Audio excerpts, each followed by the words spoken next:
করতে পারে নবীর সাহাবা আবু বকর যদি 6টা মাস নিজের পেটটাকে যদি বিছানায় না লাগাতে পারে আজকে কোরআনের মহব্বতে নবীর মহব্বতে একটা দুটো ঘন্টা আজকে অনেকে আছে খাবার হুটপাট করে খেলো চলে গেল মাদ্রাসার খাবার খেলো বাড়ি যাও কিন্তু অনেক ভাইরা যারা আজকে বসে বসে আল্লাহ বালা আপনারা যারা জলসায় এসেছে নবীজির এই সামান্য টুকু মহব্বত ভালোবাসা যদি আজকে দিতে পারে আমরা পেরে যাই মহান আল্লাহ যদি খুশি হয়ে যায় এই পোশাকটাই হতে পারে আপনার আমার জন্য জান্নাতে যাওয়ার জারিয়া জোরে বলুন সুবহানাল্লাহ আরেকবার জোরে বলুন আরেকবার জোরে বলুন এই মুসলমান এই রহমতের মজলিসে আজকে আমরা 2 ঘন্টা করতে পারি না বাড়িতে গিয়ে শুধুমাত্র বালিশে মাথাটা দিয়ে একবার ভাববেন হায় হায় একটু দোয়াও করতে পারলাম না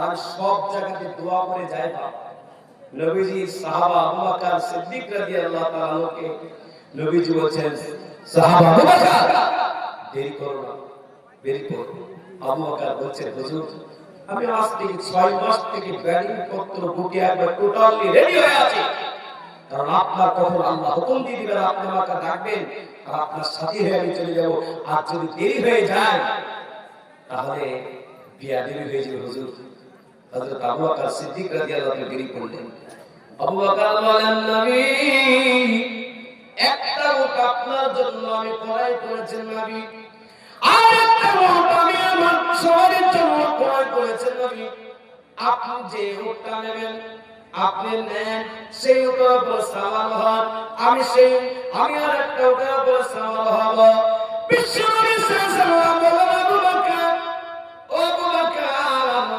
উট দুটো ছেড়ে রাখো আজ থেকে 3 দিন পরে আমরা যেই জায়গায় অবস্থান করব মহান আল্লাহ এই উট দুটো আমাদের কাছে পৌঁছে দেবে জোরে বলুন সুবহানাল্লাহ উট নবীজির সঙ্গে কথা বলেছে উট নবীজির কথা শুনেছে উট নবীজি সাল্লাল্লাহু আলাইহি ওয়াসাল্লামকে সালাম করেছে কিন্তু আজকে মুসলমান অবলা জন্তু জানোয়ার যদি নবীকে এত মহব্বত করতে পারে সৃষ্টির সেরা আশরাফুল মাখলুকাত আমরা মানুষ কিন্তু আজ আমরা সেই মহব্বতটুকু যারা আছেন এই মহব্বতটুকু যদি দিয়ে থাকেন আল্লাহ কবুল করবে জি কাফের বেঈমানরা নবীজির ঘরে পেল না আলীকে পেয়েছে আলী শুয়ে আছে ঘরের ভিতরে বাপ আলী রাদিয়াল্লাহু তাআলা নবীজি বলে গেছেন আলী আমি চললাম আমার বিছানায় শুয়ে যাও আলী রাদিয়াল্লাহু চোখ দিয়ে পানি ঝরে গেছে নবীজি বলছেন আলী তুমি কাঁদতে লাগলে কেন হুজুর আপনার বিছানায় শুইব আর কাফের বেঈমানরা আপনাকে মনে করে কতল করবে শুনে রাখুন ওগো নবী কিয়ামতের ময়দানে যদি আল্লাহ পাক বলে ওমর কি আমল নিয়েছো বলো আমি আল্লাহকে আল্লাহ কিছু আমল নিয়ে আসে নাই নবীজিকে মনে করে আমাকে কতল করেছিল নবীজির বিছানাতে আমি ঘুমিয়েছিলাম আল্লাহ এর ওসিলায় জান্নাত দিতে পারে জোরে বলবেন না সুবহানাল্লাহ এ বাবা কাফের বেঈমানরা যখন নবীর বাড়ি পেল না আবু বকরের বাড়ি পেল না কাফের বেঈমানরা 100 উটের 100 উট পুরস্কার দিতে শুরু করলো যে 100টা উট হলো যেই মুহাম্মদকে ধরে রাখতে হবে সব দলে দলে দলে দলে খোঁজ করতে লাগলো মুহাম্মদ মক্কা থেকে বের হতে পারে না আল্লাহ নবী মুহাম্মদুর রাসূলুল্লাহ সাল্লাল্লাহু আলাইহি ওয়াসাল্লাম আবু বকরকে সঙ্গে নিয়ে রাতের বেলায় চলতে লাগলেন সকাল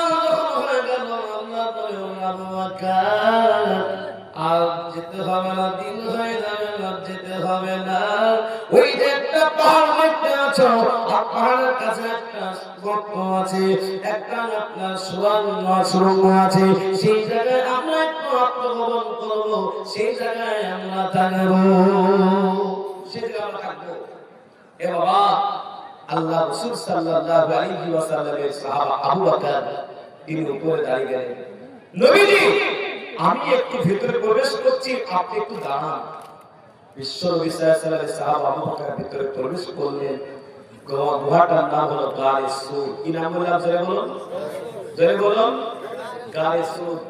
এই জায়গার মহব্বত ভালোবাসাটা দেখুন। গানে সুরে বিশ্বনবী সাল্লাল্লাহু আলাইহি ওয়াসাল্লাম উপরে দাঁড়িয়ে আছেন। আবু বকর সুন্দর করে পরিষ্কার করে দেখলেন, ডানে বামে নিচে দেখলেন একটা দুটো ছিদ্র নয় বা মোটামুটি 12টা ইসনা আশারা 12টা ছিদ্র আছে। বলুন প্রতিটা ছিদ্রতে ছিদ্রের সাথে ইঁদুরের গায়ের সাথে বলে মিল থাকে না থাকে না? আপনাদের এলাকায় ইঁদুর আছে না নাই? আর ইঁদুরের গায়ে সাপ থাকে না থাকে না? কিরা মাকড়া থাকতে পারে। ইসলাম এই জন্য বলেছে তোমরা যখন কোথাও পেশাব করবে তোমরা জায়গা দেখে পেশাব করো, কোন গা হাতে গর্ত থেকে পেশাব করো না। হতে পারে তাতে কোন কিরা মাকড়া থাকতে পারে, এসে তোমার আকাম জায়গায় দংশন করে তুমি মারা যেতে পারো। যার ইসলাম বলেছে কোন ছিদ্র জায়গাতে তুমি পেশাব করবে না। বলুন ইসলাম সহজ না কঠিন? জোরসে বলুন সহজ না? কিন্তু যারা পালিয়ে গেছেন তারা বলছে খুব কঠিন করে দিবে মৌলভী সাহেব। বাপজি আমি তো ছোট্ট করে আপনাদেরকে ঘটনাটা বলছি, লম্বা চড়া ঘটনা, কিন্তু আমি বলছি শুনুন। হযরত আবু বকর সিদ্দিক রাদিয়াল্লাহু তাআলা আনহু গুহা থেকে হযরত আবু বকর সিদ্দিক রাদিয়াল্লাহু তাআলা আনহু কি বললেন? তিনি সমস্ত ছিদ্রগুলোকে যে বন্ধ করবেন কিছু নেই, তিনার কাছে একটা ছিল রুমাল। সেই রুমালটা দাঁত দিয়ে কেটে কেটে কেটে কেটে সমস্ত ছিদ্রগুলোকে বন্ধ করে দিল। আল্লাহ নবীকে ডাকছেন, নবী গো এবার আপনি চলে আসুন। আপনি ঘুমান নাই নবী, আপনি এবার চলে আসুন। আমি বসে যাচ্ছি আর আমার উপরে মাথা দিয়ে আপনি একটু ঘুমিয়ে যান। বিশ্বনবী সাল্লাল্লাহু আলাইহি ওয়াসাল্লামের সাহাবী আবু বকর সিদ্দিক রাদিয়াল্লাহু তাআলা বসে গেলেন। আল্লাহর নবীর মাথাটা দিয়ে একটু আরাম করতে লাগলেন। আবু বকর সিদ্দিক রাদিয়াল্লাহু তাআলা উপরে তাকায়, ডানে তাকায়, বামে তাকায়, নিচে তাকায়। দেখতে দেখতে পায়ের কাছে দেখতে পেলে এই ছিদ্রটা তো বন্ধ করা হয় নাই। সব ছিদ্র বন্ধ। কোন ছিদ্র যদি বন্ধ থাকে আপনার ভিতরে কেড়া মাকড়া থাকে আর এই ছিদ্র দিয়ে হয়তো নবীকে আক্রমণ করতে পারে। আমার জানের বিনিময়ে আমি মরে যাব, সমস্যা নাই, কিন্তু আমার জানের বিনিময়ে আমার নবীকে দুনিয়াতে জ্যান্ত রেখে যাব। জোরে বলুন সুবহানাল্লাহ। আরেকবার জোরে বলুন, আরেকবার জোরে বলুন। বিশ্বনবী সাল্লাল্লাহু আলাইহি ওয়াসাল্লামের সাহাবা আবু বকর সিদ্দিক রাদিয়াল্লাহু তাআলা মাথা দিয়ে দিলেন। নবীজির দিদার ও আল্লাহ, যারা গিয়েছেন আপনার মক্কাতে মদিনায় গিয়েছেন, যারা হজ করতে গেছেন, উমরা করতে গেছেন, আমি 2019-18 সালে আমি যখন মদিনায় গেলাম, মদিনাতে আমরা যে বাসটায় গিয়েছিলাম নারী পুরুষ মিলে প্রায় 46 জন ছিলাম। সবাই হাওয়া করে কাঁদতে লাগলো নবীজির দিদার করার জন্য, নবীজির কবরটা জিয়ারত করার জন্য।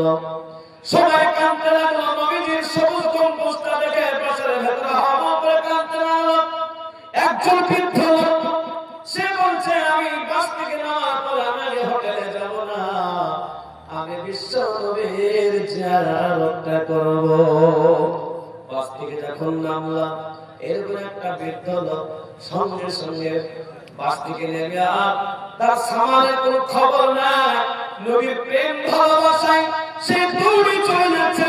আমাদের মুআল্লিম সাহেব তার হাতটা ধরে বলছে, মুআল্লিম সাহেব বলতে লাগলো, ও বাবা আপনি প্রায় অনেকটা সফর করে আসছেন, শরীরটা ময়লা হয়েছে, কাপড়টা ময়লা হয়েছে, সেন্ট লাগান নাই, সুরমা লাগান নাই, চলো আমরা সামানপত্র হোটেল রাখার পরে আমার নবীজির জিয়ারতটায় যাব, আমার নবীজির কবরের জিয়ারতটায় যাব।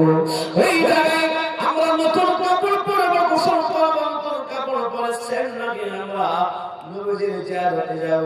যখন গিয়ে আসসালামু আলাইকা ইয়া রাসূলুল্লাহ, আসসালামু আলাইকা আবু বকর, আসসালামু আলাইকা ওমর বলে যখন আমরা সালাম দিলাম, জিয়ারতটা করলাম, মনে মনে হইল নবীজি জানো উত্তরটা দিতেছে। নবীজির কবরটা সামান্য একটা ছিদ্র দিয়ে দেখছিলাম, নবীজি আমাদের সাথে হাসতেছে। এত মহব্বতের জায়গা, এত ভালোবাসার জায়গা পৃথিবীতে আর কোথাও পাওয়া যাবে না। যদি বলো সুবহানাল্লাহ। যদি মদিনায় গিয়ে এমন অবস্থা হয়ে যায়, বিশ্ব নবী যখন বেঁচে ছিলেন, যারা মহব্বতের সঙ্গে নবীকে দেখেছেন, ভালোবাসা দিয়েছেন, ও আল্লাহ, ওই গুহার ভিতরে নবীজির মহব্বতে ভালোবাসায় নবীজিকে দিদার করার জন্য, নবীকে দেখার জন্য আমাদের মনটা চায়, কিন্তু নবী তো নাই।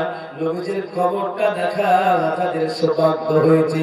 আর যারা নিয়াত করেছেন আল্লাহ প্রত্যেকে যাওয়ার সুযোগ দান করুন। একটা হাদিসে আছে, মান যারা কবরাহু ওয়াজাবা শাফাতাহু, নবীজি বলেন আমার মৃত্যুর পরে যারা আমার কবর থেকে জিয়ারত করবে, আমি নবী তার জন্য সুপারিশ করব। জোরে বলুন সুবহানাল্লাহ।